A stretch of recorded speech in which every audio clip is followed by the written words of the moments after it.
মনে করি পুলিশ সম্পূর্ণ দায়িত্বজ্ঞানীর একটি আচরণ করেছে। এটি অনাকাঙ্ক্ষিত।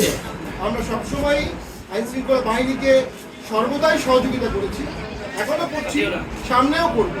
কিন্তু একটি রাজনৈতিক দল তার শান্তিপূর্ণ প্রোগ্রাম তার অফিসের সামনে করতে যাবে এবং পুলিশ সেখানে বাধা দিবে, এটা নব্য ফ্যাসিবাদের একটি আবির্ভাব হচ্ছে। এবং আমার ধারণা উপরের মহলে তারা এটা করেছে, যে উপরের মহলে আগেও পুলিশ অন্যায় করতো, সেই উপরের মহলের আদেশে এখনো পুলিশ অন্যায় করছে। আমি পুলিশকে কোনো দোষারোপ করবো না, তারা চাকরি করে, উপর থেকে যে আদেশ আসে সেই আদেশ তারা পালন করে। আমি মনে করি এই ধরনের দায়িত্বজ্ঞানহীন আচরণ রাজনীতির জন্য অশনি সংকেত। সরকার আর কিছুদিন পরে ভোট করতে যাচ্ছে, 12ই ফেব্রুয়ারি ভোটের একটি দিন ঘোষণা করেছে। আমরা তো মনে করি যে দেশে আজকের দিনে যে ঘটনা ঘটলো এর মানে সরকার বা কেউ ভোটে সদিচ্ছা আছে এমনকি আমার মনে হচ্ছে না। এই পরিবেশে দেশে ভোট হবে এমনকি আমার মনে হচ্ছে না। একটি চরম অন্যায় আমাদের সাথে করা হয়েছে, একটি ইললিগাল ভাবে আমাদেরকে আজকে সরিয়ে দেওয়া হয়েছে।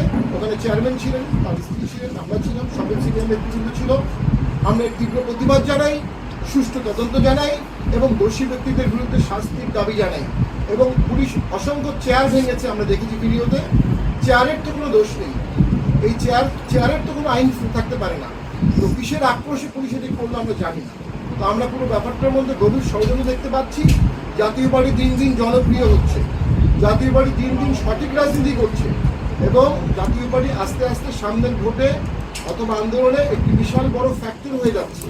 একটি মহল জাতীয় পার্টিকে দাবিয়ে রাখার চেষ্টা করছে, সেই মহলের উস্কানিতে, সেই মহলের নির্দেশে আজকে এই কাজটি করা হয়েছে।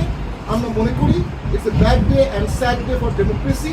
বাংলাদেশে যে ডেমোক্রেসির জন্য হাজার হাজার ছাত্র জনতা জীবন দিয়েছে, আজকে তাদের রক্ত ব্যাহত হলো, আজকে তাদের রক্ত ব্যর্থ হলো। তার একটি গণতান্ত্রিক সমাবেশে, শান্তিপূর্ণ সমাবেশে সম্পূর্ণ অগণতান্ত্রিকভাবে শক্তি প্রয়োগ করা হলো। আমরা মনে করি সকল রাজনৈতিক দলের উচিত পুলিশকে আহ্বান জানানো, এ ধরনের কোনো কার্যক্রম যেন পুলিশ কখনো কোনো দলের সাথে না করে।